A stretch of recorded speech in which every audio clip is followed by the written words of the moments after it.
आज United kingdom और भारत के बीच एक बहुत ही बेहतरीन फ्री ट्रेड एग्रीमेंट साइन हुआ है। माननीय प्रधानमंत्री नरेंद्र मोदी जी के नेतृत्व में और मार्गदर्शन में भारत ने अपने सभी हितों को सुरक्षित रखते हुए ढेर सारे नए अवसर खोलने का काम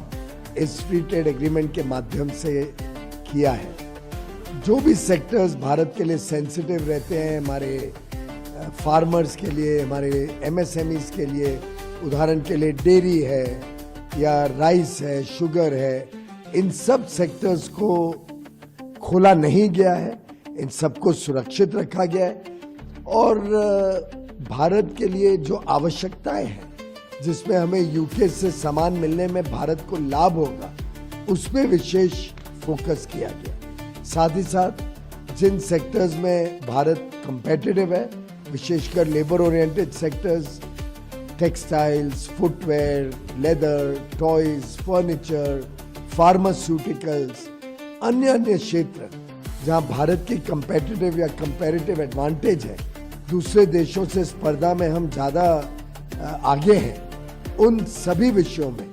अब यूनाइटेड किंगडम की मार्केट भारत के लिए खुल जाएगी। ड्यूटीज जीरो पे लाई जाएंगी और भारत के लिए अपार अवसर, हमारे कामगारों के लिए, हमारे अन्नदाता किसानों के लिए, एमएसएमईज के लिए, महिलाओं के लिए अपार अवसर खोलने का काम इस फ्री ट्रेड एग्रीमेंट ने किया है। साथ ही साथ जो भारत से लोग आते हैं यूनाइटेड किंगडम में छोटे समय के लिए, कोई 2 साल 3 साल काम करने आता है,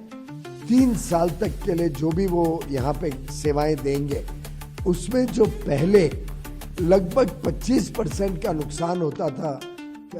एम्प्लॉय का, जो काम करता था उनका सोशल सिक्योरिटी पेमेंट जिसका उनको कोई लाभ या पेंशन नहीं मिलता था,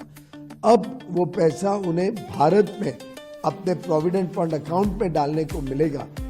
जिससे वो पैसा उनकी बचत होगी, सेविंग्स होगी,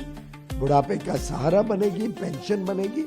और व्यर्थ होने से बचेगा। ये एक बहुत बड़ा लाभ जिससे हमारा सेवा क्षेत्र, सर्विसेज सेक्टर अब और कंपेटिटिव हो जाएगा, स्पर्धा में और आगे तेजी से बढ़ पाएगा यूनाइटेड किंगडम में, जो विशेषकर एक सर्विसेज ड्रिवन इकोनॉमी है।